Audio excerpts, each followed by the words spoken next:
good evening, everybody. How we doing today? This is Creative Finances with JB, and I have another wonderful guest, home state of Delaware, once again. And we're gonna claim it right now. We just gonna make it know our next 34th district representative, Miss Tracey Miller.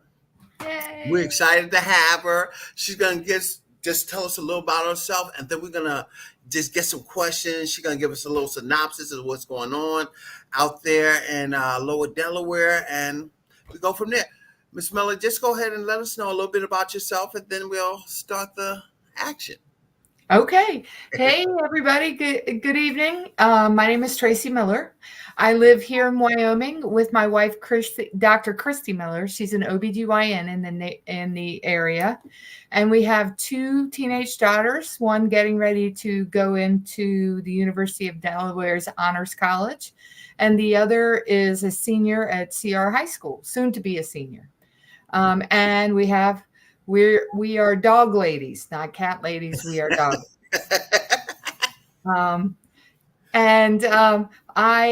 We've been here for about 12 years, and I originally am from the great state of Virginia. I am a Virginian by the grace of God, birth and the grace of God. So not very different than Delaware, but just a lot more mountains, a lot more hills. I was born at the foot of the Blue Ridge Mountains, so I'm a mountain girl. I was born about 3.5 hours from here, so not too far, but definitely at the foot of the Blue Ridge, at the foot of Skyline Drive. If anyone's ever been out there, it is definitely, you can't get much closer to God than that. In my mind, anyway. I know we have a lot of beach folks out there, but. I grew up with a single mom and my brother and I in a very rural area. And I went to a high school with 463 kids. I was a graduating class of 65. 97% of us went to college, which is pretty cool.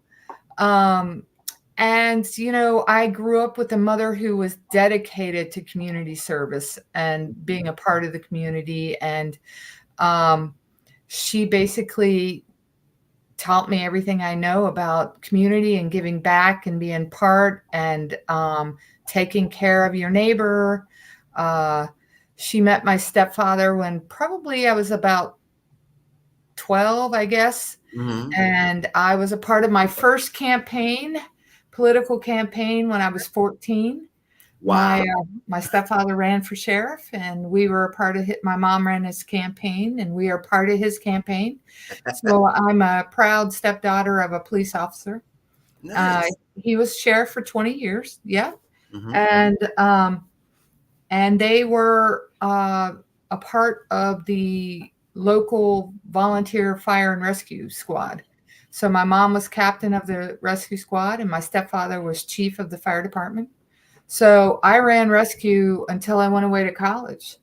And so I understand like that part of the community being part of something that's all volunteer, taking care of your neighbor. And it really molded who I am to a certain extent. My dedication to being a part of the community and making sure that if I can, I'm there to help folks. I'm there, and I'm a firm believer that if you feel things need to change, you need to be part of that. And, I know a lot of folks like to sit back and armchair quarterback their way into to getting things changed. But, that's not really how it works. Mm-hmm. I have served, all the way through college. Heck, I was in a service community fraternity in college, the largest service fraternity in the United States, Alpha Phi Omega. Woohoo! I'm a brother of APO, and we did community service projects all through college. We have chapters here at DSU and chapters at University of Delaware. It was founded on the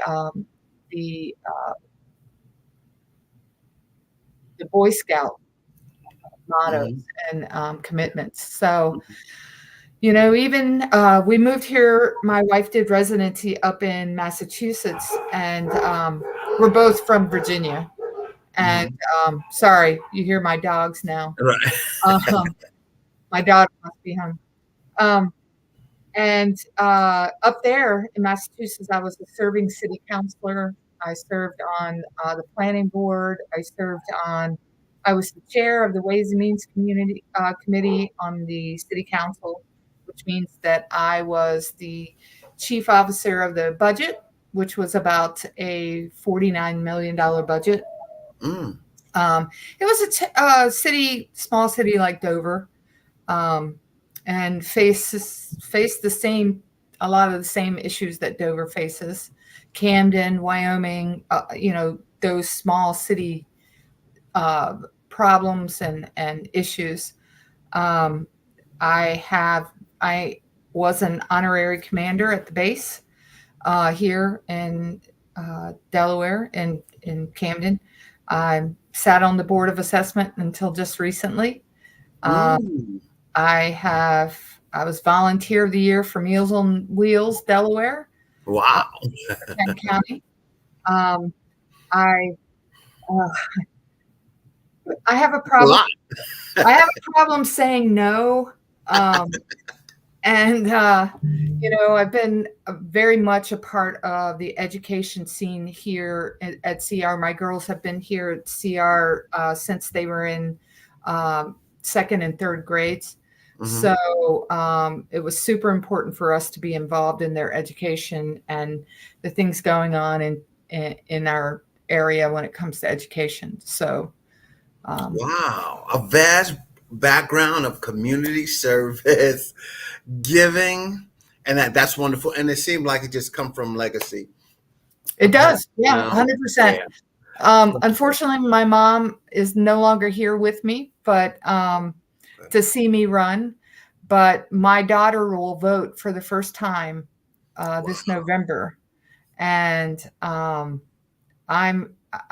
am so proud to be on the ballot to give her that opportunity to vote for me. But I know how proud my mom would be of me too. Yeah, But absolutely. she's on my shoulder all the time, saying, "You're not doing enough. You're not doing enough. You can do more." Oh man, and that's good. I come from community service background too, and sometimes it's just a calling.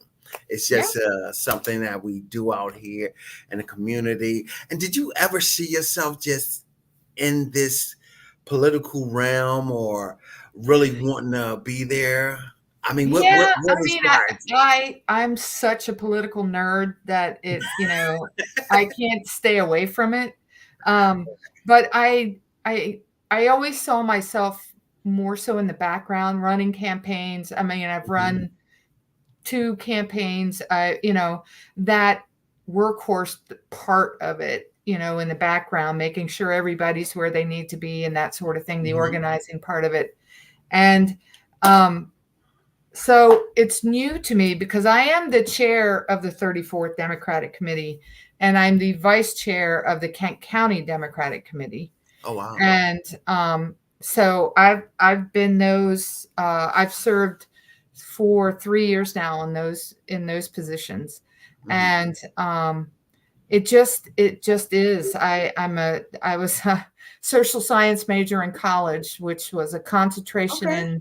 in geography and political science. So Wow. yeah, those are my loves, and so it's not really strange that I'm here, but I Mhm. still go, what? What are How you did doing? I get here? What brought me here? What got me started in here?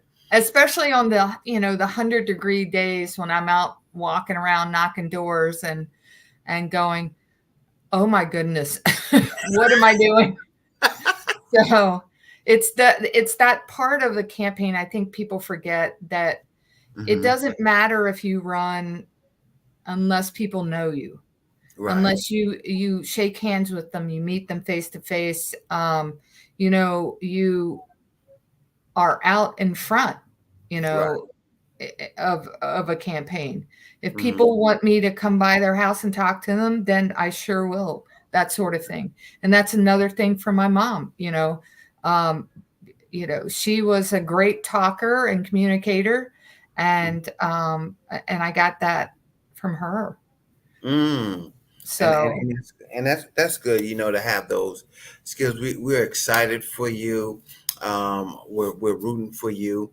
But just tell me, Camden, Wyoming, uh-huh. um, what's happening out there in that city? I mean, what are we really looking to do in Camden? What you done seen in the Mhm. past, where we can go now in the present? Well, it's so different. We've lived here for 10 years, and I'll have to say, I'll have to do a shout out to the Camden, the their government, Hmm. which is a different government than Wyoming. Okay. Both governments, and we share a post office, so we're Camden, Wyoming. Mm. But both governments have really stepped up their game when it comes to making sure that they're out front of community development, making sure that they're out front and knowing, I feel like, and knowing what the community is looking for a little bit more so than Dover, I feel like, even. Right. We've had a great amount of growth in these past 10 years. And we're especially, I'm also serve on the public action committee for the Metropolitan Planning Organization for Kent County.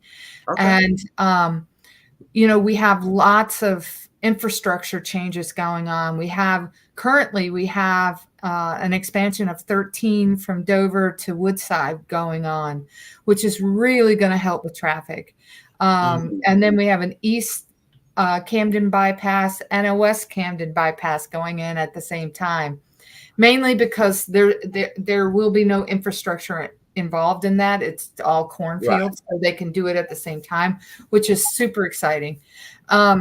But we're talking and doing things about apartments and housing, and we're looking at the numbers for workforce housing and do we have enough, and um, really paying attention to those things. Mhm. And I really, the change that has really come about in just the last 5 years. It's really exciting. We're bringing in new businesses. We're putting in, new restaurants, and I feel like the town management for both towns are really listening to folks. I mean, we just had a brand new uh, uh, brewery open up here in Camden. Yeah, Wow. seriously. Yes, Camden has its own brewery now, Right. and you can get a beer, walk right across the street, pick up your laundry because my dry cleaners is right there. There's a ballet school, and then or the high school was right next door, so all those teachers who can't take it anymore can just leave school and Right. all go across the street and celebrate that day that they've made it through. That Um, is amazing. A yeah, brewery. yeah, yeah, it's Yeah, exciting, Smyrna and doesn't have a brewery, so that's good. I know, right? Um, but I'm really excited for the towns. I think they're really starting to uh, work in tandem and work well together, and listen to the constituency that we have going on. And we have amazing businesses like Trey Sorrell or the Three Sweet Sisters here. Mike Marasco has done a phenomenal job with his business. It's an amazing ice cream stand. They have mini golf, they have live music. The brewery's going to have live music. We have live music at Brecknock Park tomorrow night. Okay. Parks and Rec. We got Mike Hines and the Look tomorrow night. which is going Okay. to blow the roof off the park. And I'll be there. There's going to be a lot of dancing going on. That's how I'm going to get my steps in tomorrow with Mike. So, So, yeah. so tell us. You was alluding to that housing market Mhm. out there and the infrastructure. Tell me, do we not have enough housing? Is it affordable housing out Oh, there? we are so we are so behind when it comes to workforce housing in the area. It's one of my big platform issues that I have. You know, it's great to have all these lovely single family housing and that sort of thing with the prices so high. I Mhm. know right now, I know two teachers who are fairly, established teachers um, with master's degrees Mhm. working in our district who are married and can't afford to buy their own home. Wow. Yeah, that's ridiculous. It should be against the law in my mind. But Right. so instead we watch them go out of town and buy a house someplace in Maryland across the line in Kent County, Maryland, because that's where they can afford to work. So we watch them, their taxes, they don't get gas here. They get gas where they live, they eat where they live, they buy groceries where they live, they pay taxes where they live again. So we watch all of that revenue walk out the door because Mhm. we haven't really focused enough time as a state or a county on affordable workforce housing. You know, Talking about all these great things happening in our area is fantastic. And that's what everybody wants. I don't want to have to travel an hour to go Right. to a good restaurant, whether it be north or south. I want to be able to eat where I live. Live. Right. And but if you don't have housing for the folks who run those restaurants, for the waitress, for the person who works at Wawa, for the person who works Yeah. at Redner's, who waits on you at the gas station, what do you do? How do you convince business owners to locate here if their workers can't afford to live where your business is? Because a Mhm. lot of these folks have to walk to work. They don't Right. have a car or, that sort of thing. And it shouldn't be that we have to choose between a roof over our heads, food on our table, or gas in our car.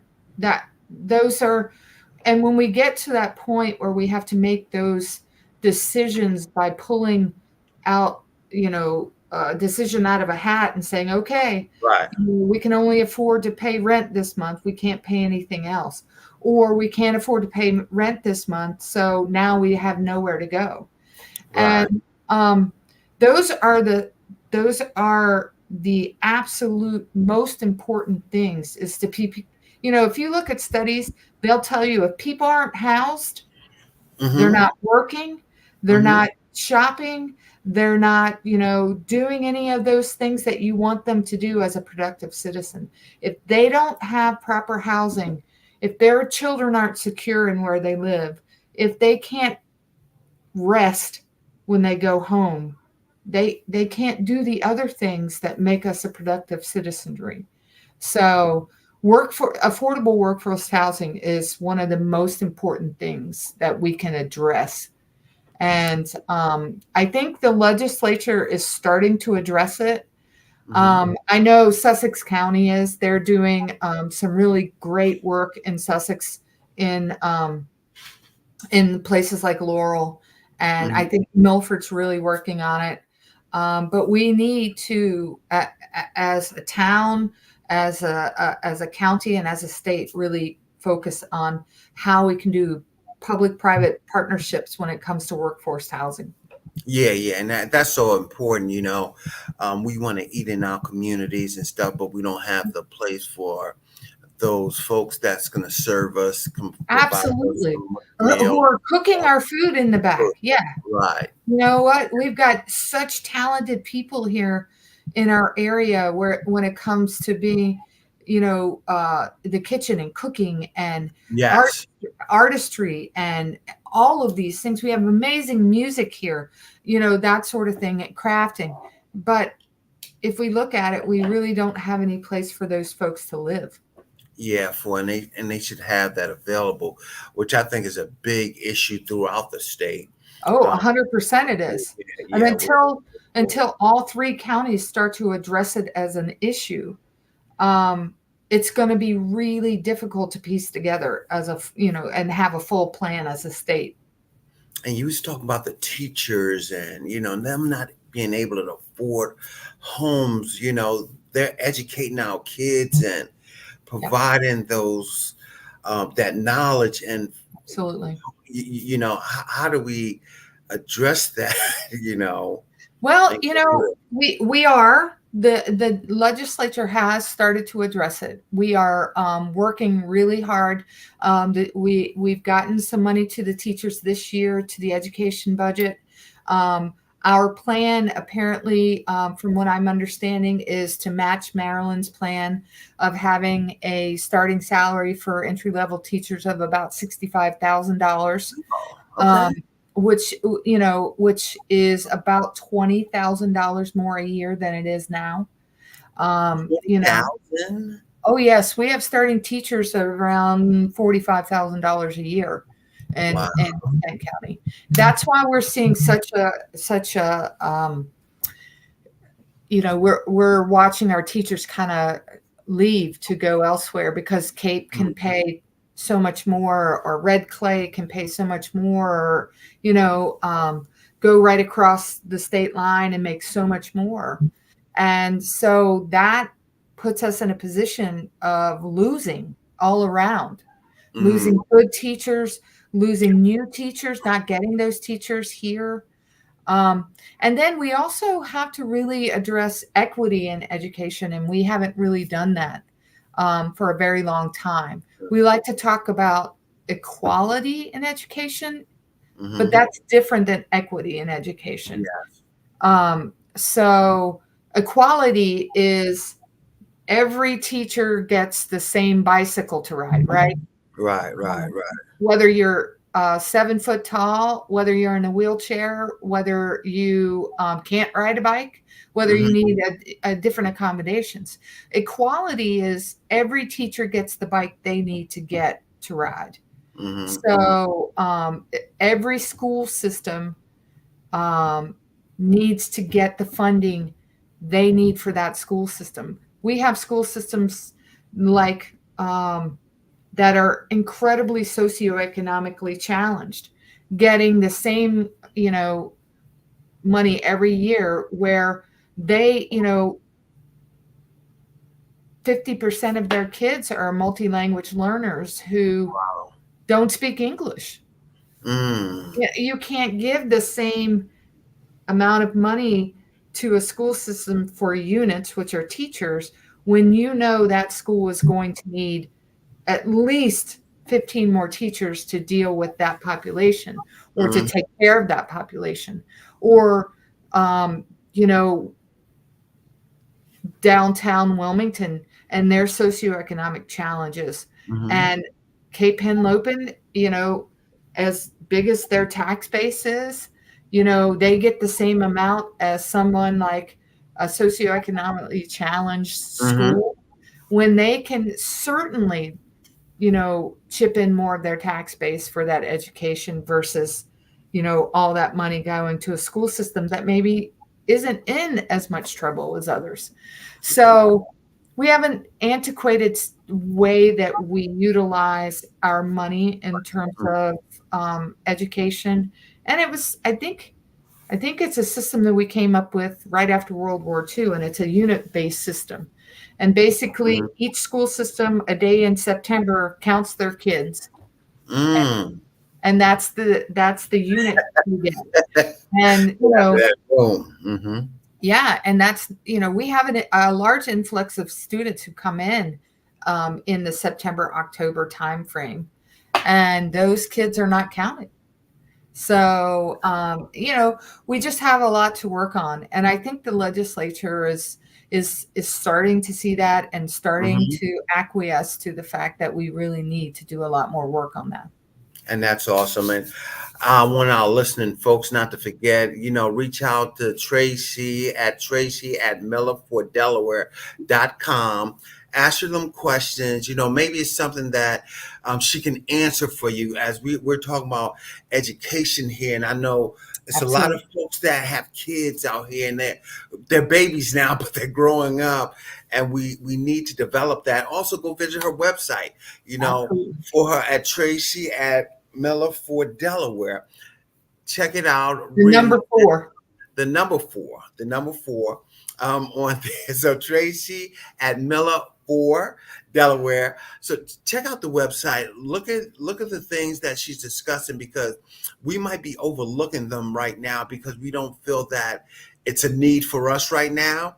But she has some legitimate projects that she's working on. Maybe you can partner with her and ask her some more questions. And, one of my questions is, why can't the counties just combine on this education issue, with teachers? This is Delaware. Why can't our teachers be paid on a schedule based on tenure and years of service? Because we work on we don't work on a regional school district basis. We work on an individual district basis. Pretty much, we have 19 different school districts in the state of Delaware, and that gives school districts power. If you have a regional district, some schools will lose power because they have their own superintendent, they have their own, district office, so they make those big decisions for themselves. Now, what we do need to do is, which is very separate from the unit counting system, that comes under the Secretary of Education, and they do need to be making changes. They do need to look at other ways to do this, because it's just not getting done. I mean, it's not working. We've seen, and we also, folks, I don't think realize it. When we do state testing on kids throughout the state, right, we include multi-language learners, so kids who don't speak English, and we include kids that are special education kids. Those scores are included in with regular learners, and that really shouldn't be. That's not going to give you a clear answer as to what our kids' scores really are. Right. And now we can do separate scoring. We also, in this state, mandate the SAT, which I'm not a big fan of. The SAT, and we pay for it. We require every student to take the SAT, no matter whether they speak English, whether they're, whether they want to or not. The SAT was created, it is a college-based test. It was created to test kids who are going to college. It is not created for kids who are going to choose to go into a vocation. It is not created for kids who are going to decide later on in life what they're going to do. Right now, they're going to go out and get a job and figure it out. If you require kids to do that, that don't want to do it and don't want to be there, what would you do? It's called Christmas trees. You just mark in whatever you want to do, that sort of thing. And talking to my daughters about it, and both of them are interested in college, but they're like, kids hate it.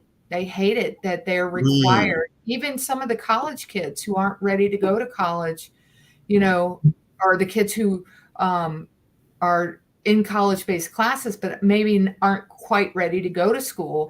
Right. Hate the fact that someone's telling them they have to sit for this test.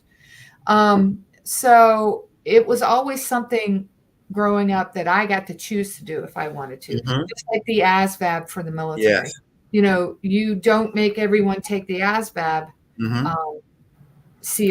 Military. Right. Why are you making everyone take the SATs? So I think, I think we need to look at those things and say, okay, you know, maybe that's not working so well. Yeah, Um, and and that makes we sense. test our kids way too much. Absolutely. And you Yeah. talked about that social economy and stuff, and distress school systems and stuff. Mhm. How do we get money for that? I mean, what should we be out here telling our local officials Yep. about getting money to help for that? Well, the legislature actually just did they stepped up a big time. I wish we had more money to give, but there's an initiative that it used to be you had to meet the federal threshold to get free and reduced lunch. Hmm. And if you didn't meet that threshold, then you didn't get it. So now, Delaware, what we've done is we have so many kids who are affected by food insecurity. Um, Mm, they passed legislation to say if you qualify for free or reduced lunch, you get free breakfast and lunch in all of our schools in the state. mm, So we wanted to go ahead and just give everyone free and reduced lunch. right. Get rid of that stigma. We don't have to worry about it. We don't have to do any of that thing. One, the Republicans were not happy with that because it did have a hefty fiscal note to it, Mm, and it was hefty. Um, so what they did was they worked across the aisle. They did a great job, mhm, and they come up with they compromised and said, okay, we'll make sure at least our most socioeconomic families are supported, mhm, and anyone who qualifies for reduced lunch will get free breakfast and lunch. mm. So at least that section of our state is being taken care of. Yeah, and that makes sense. That Yeah. helps our kids. But Uh, I think it has a $250,000 fiscal note ooh, with it. So wow. Yeah, yeah, that but you're is. talking about I think it was an $80 million fiscal note to feed everybody. Oh So wow, wow. yeah.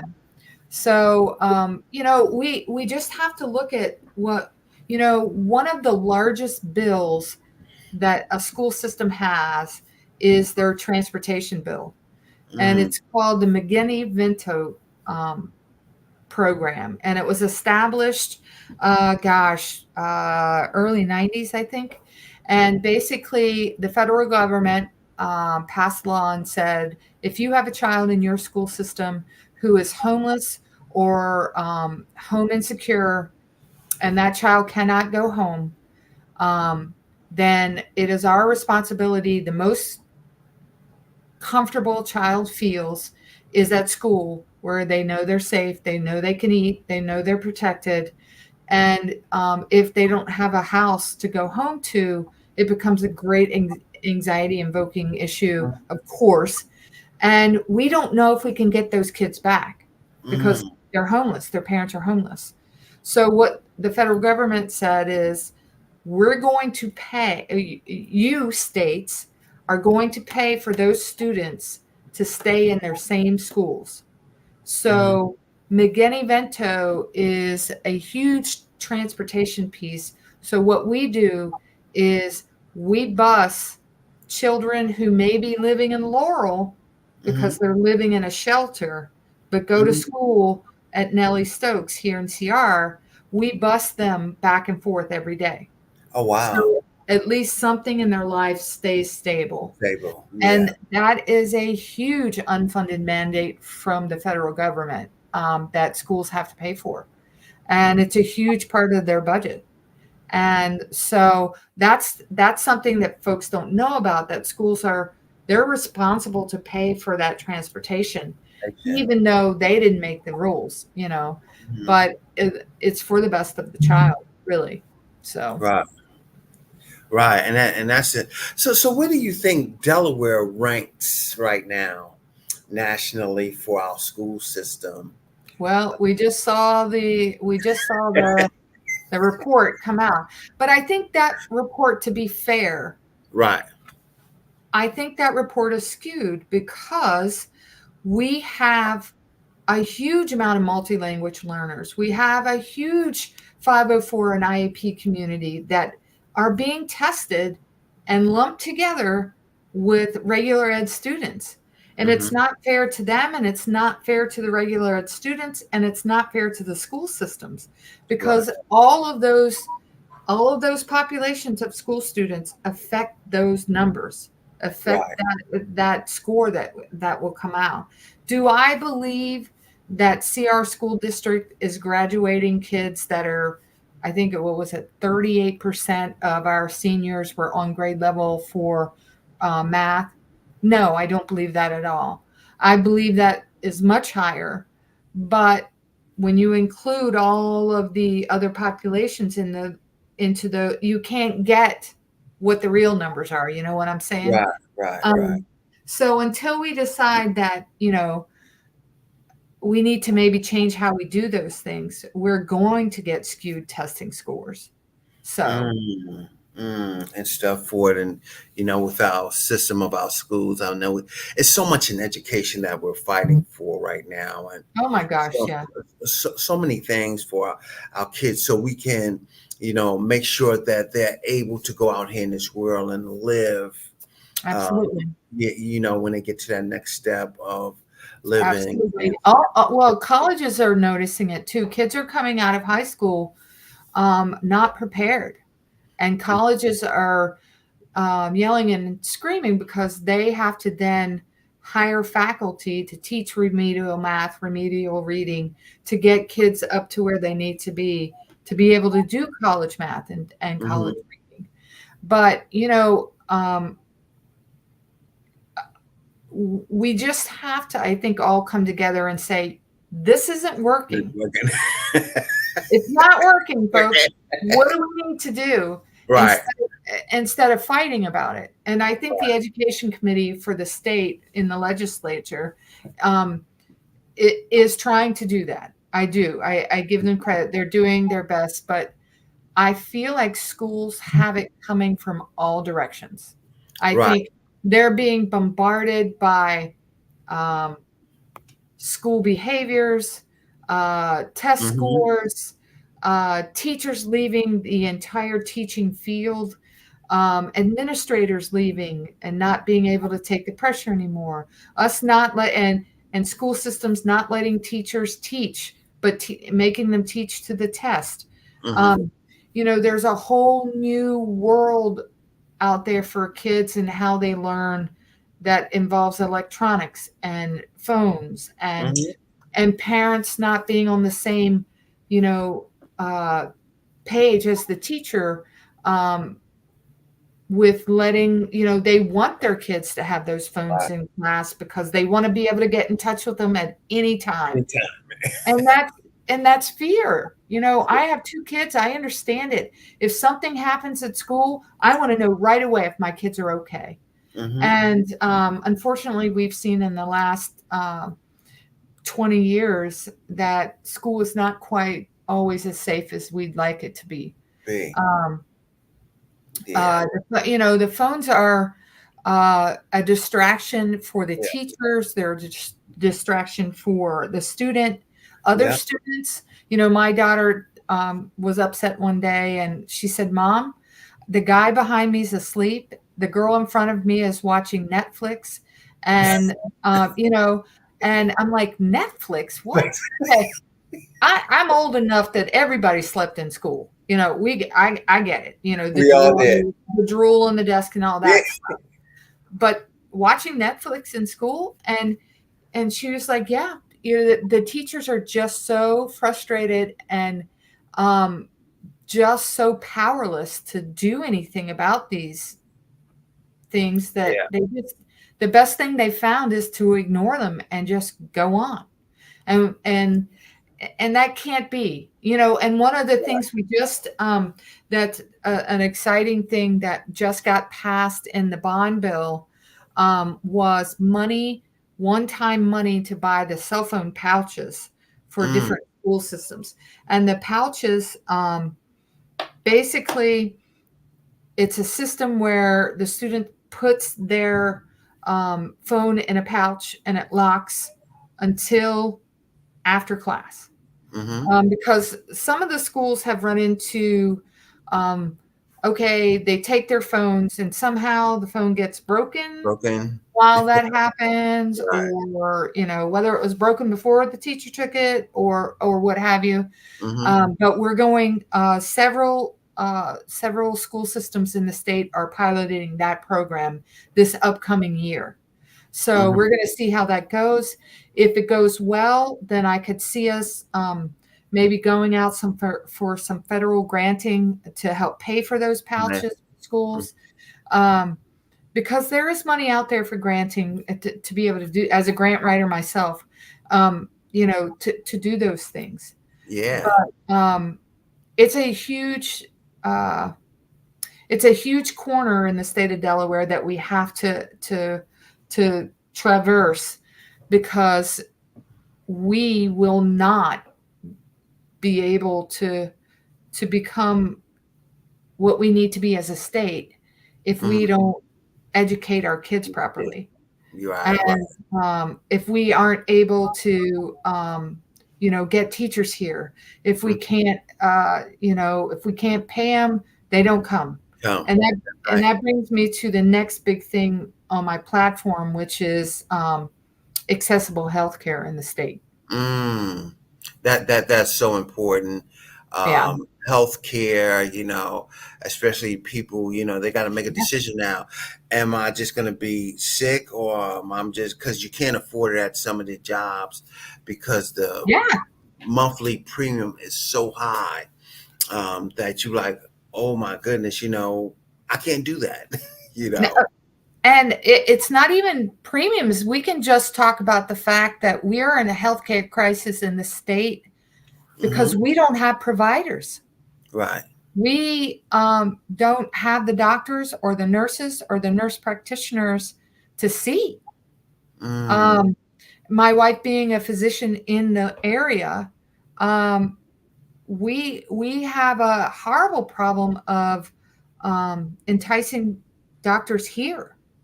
And I can only speak to Kent, where my RD is. If we have physicians here, very few of them live in our community. They either live at the beach or they live up north. And therefore, you don't have the buy-in to the community that you need.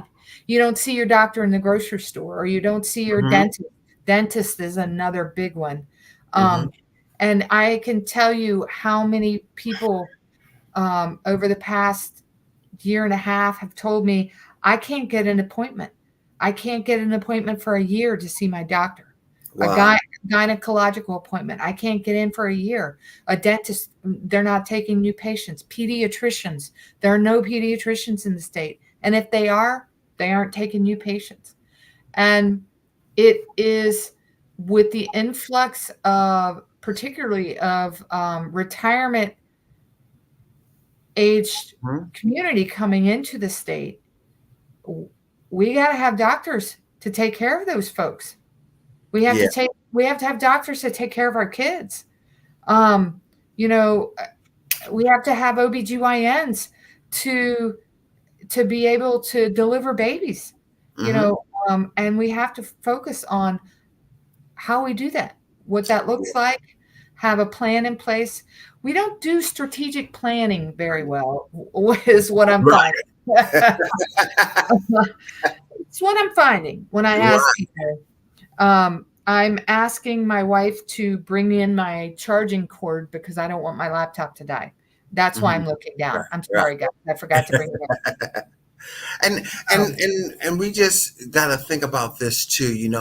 We're being more reactive than proactive in our situations that we're facing. 100%. For it and stuff. And, I was talking to somebody, I can't remember, but they was telling me if it's the military, if it's the VA hospitals or other, where they have hired all these doctors, and so many of them, not enough people's coming in because they don't have the money to pay for the care. And now the doctors are sitting there making a whole lot of money because they're on salary and the money's not coming through. for it, but they don't live in the area, for it. Yeah. I think more than that. I mean, the VA has a significant number of problems, Mhm, but they're working on it. Again, they're making changes. mhm. Most of the VA folks are on TRICARE, so they get coverage when when they go in. Um, so it's more so the folks that huge gap in the haves and have nots.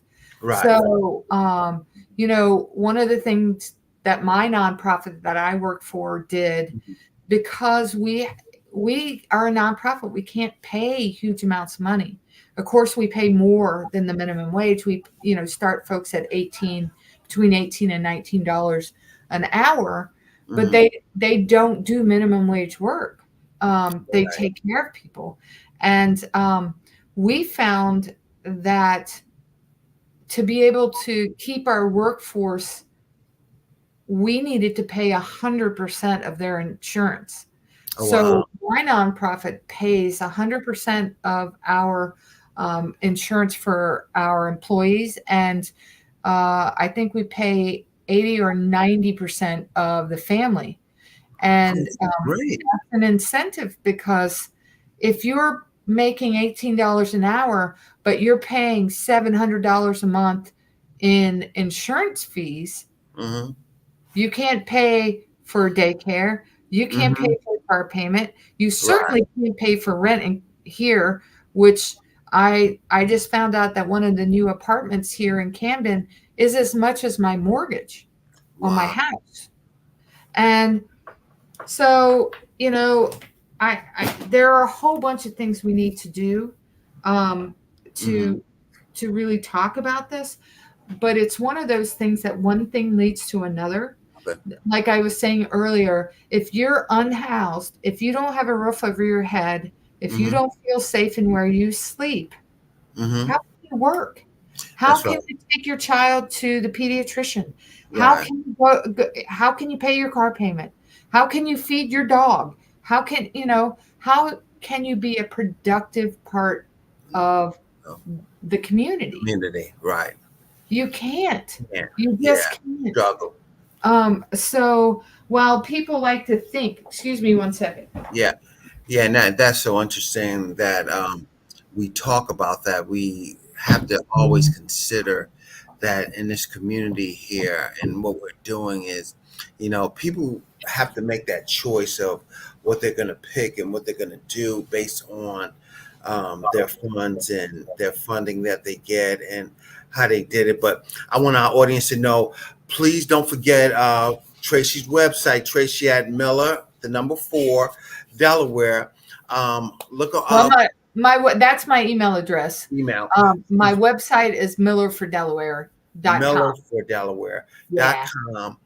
Pass on your questions, something you might want to see Miss Miller take to the Come on, guys, um, hit me up here. to the Hit me up. politicians and stuff like that, so they'll know, what it is, how it is, what it's about, so they'll have some type of understanding. This is why we make a stand. This is why Miss Tracy Miller's taking this stance for the 34th district for the state rep. It's because she wants to see this change. She wants to see things move in a positive direction. She talked about the nonprofit. She talked about the education. We talked about the housing, which is so important, and it affects us so much that some people, they hide it because they're hurting. They need some change and stuff. But guess what? Some folks, they say, I can't go out there because somebody else is going to look at me different. No, stand up, voice those opinions, voice those concerns Absolutely. to Miss Miller. Let her bring them to the forefront so people can understand that your voice is heard. But we also got to get out here to these polls too. We Oh, can't just sit 100%. there and tell her, and don't go out there to those polls. And tell us, Miss Miller, what polls is in that area that if the our audience wanted to know where they would go, will be Yeah. sufficient to Well, the vote. first thing I'll tell you, if you're in Delaware, you can always go on the state election site and it will list every poll for every address. So our polls that we have here, we have the high school. It's all based on where you live. So and if you're where I am, my poll, it's weird. Even though the high school's like 3 miles down the road, my poll, I drive to Viola to vote, which is kind Wow. of further away. But there's this system. I don't know what it is, but I just go where they tell me to go. But it is true. When my daughters were old enough to walk, I took, even before that, I carried them in. They went to vote for me with me. It's imperative that parents involve their kids in voting so they understand that it's a requirement of an American to vote. It is. I mean, I know, in other countries, people have lost their lives for vote. In this country, Right. Christ, I mean, if we look at the laws that have been taken away, the voting rights laws, Right. we can't go back there. We Right. cannot go back to where we have, people being kept away from the polls for one reason or the other.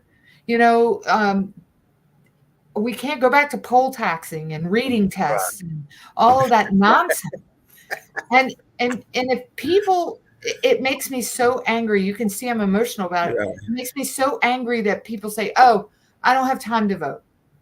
Well, you have enough time to bitch and moan about things. Excuse my language.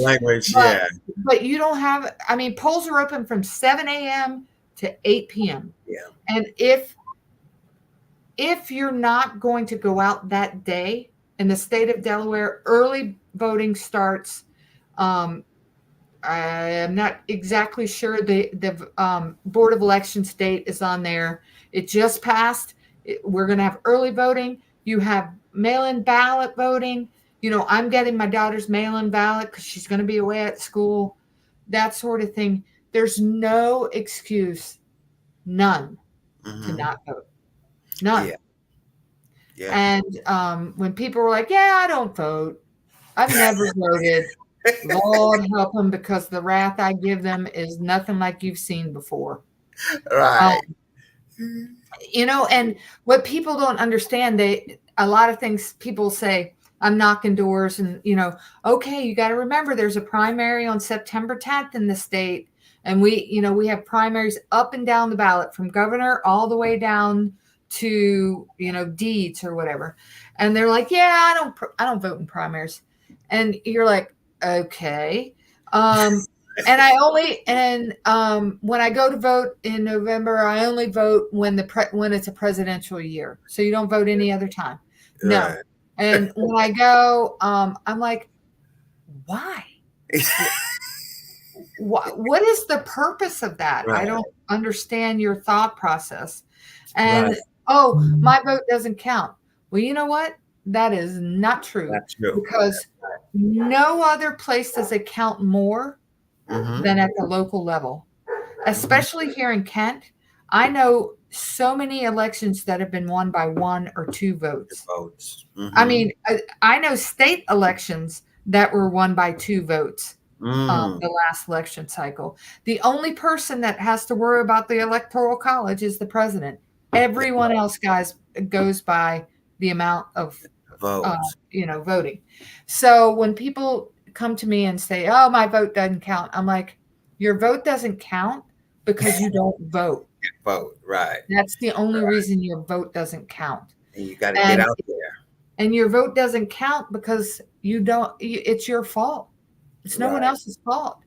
And that just makes me so mad when people say that, because what it is inadvertently they are shucking their responsibility.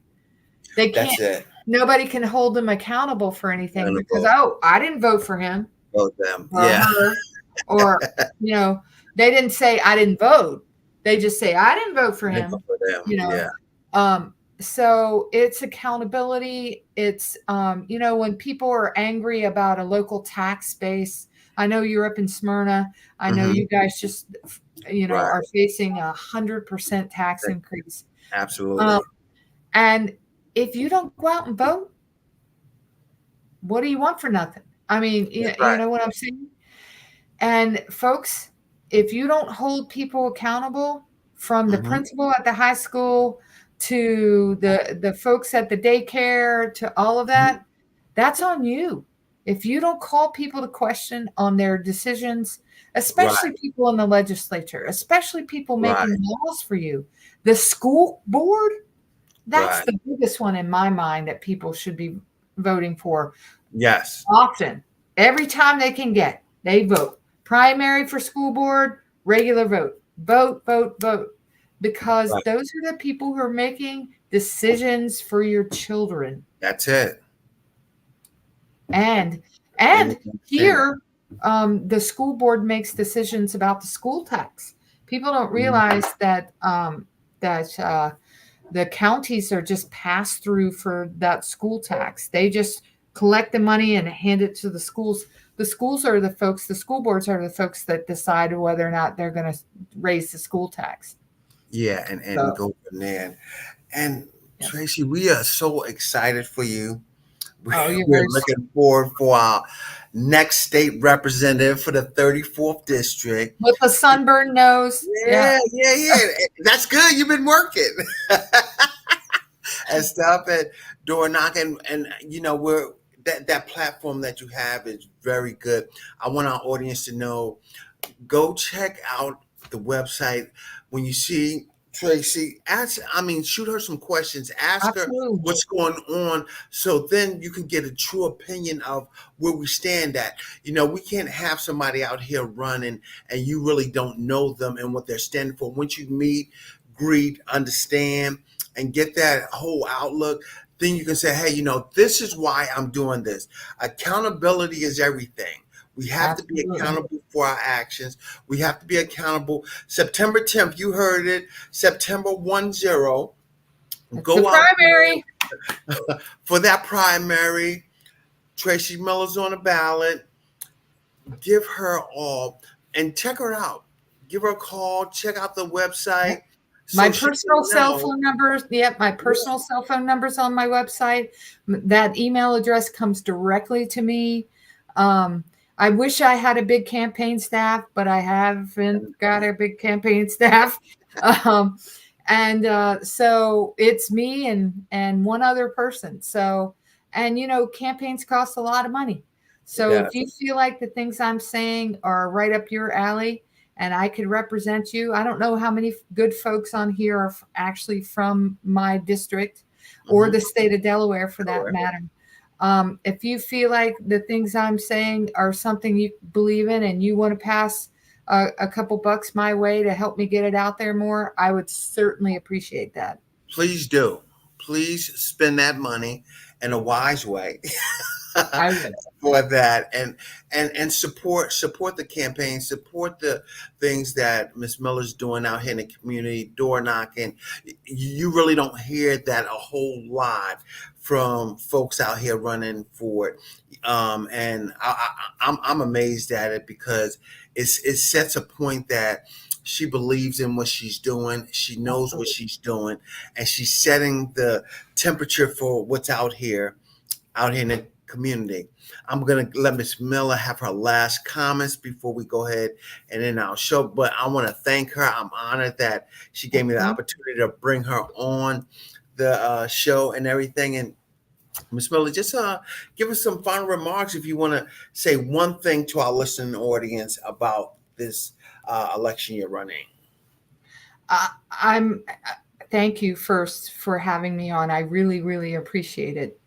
The one thing I would say to anybody and everybody who will listen is, for the love of God, vote this year. Mm-hmm. I mean, I keep talking about um, every year, I feel like this is the most important election we've ever had in the United States. Mm-hmm. But my election aside, Delaware aside, please encourage everyone you know to go to the polls. Make sure that they're registered. Make sure they know where their poll place is. Make sure if they need a ride, give them a ride. You know, one of the things I tell folks in my district, if you need a ride, you call me. You call this number, and I will have someone come pick you up and take you to the polls. Help your neighbor get to the polls. Don't assume they're just going to vote, because they probably won't, especially in the local elections. But it really is. It's really, please, please, please vote. Get the kids out. Get the kids, the new voters out to vote. Get them out in force to vote. And while I am a Democrat and I support the Democratic Party, and I will be voting for Kamala Harris. If you're a Republican, it's fine. Just vote. Vote for whoever you want to vote for, but be accountable by voting. That's what it is. We thank you so much for watching tonight. I'm thankful for my guest, Ms. Tracey Miller. And this was Creative Financing with Johnnie Bazemore. We'll see you next Tuesday, same time, same station. Y'all have a great evening.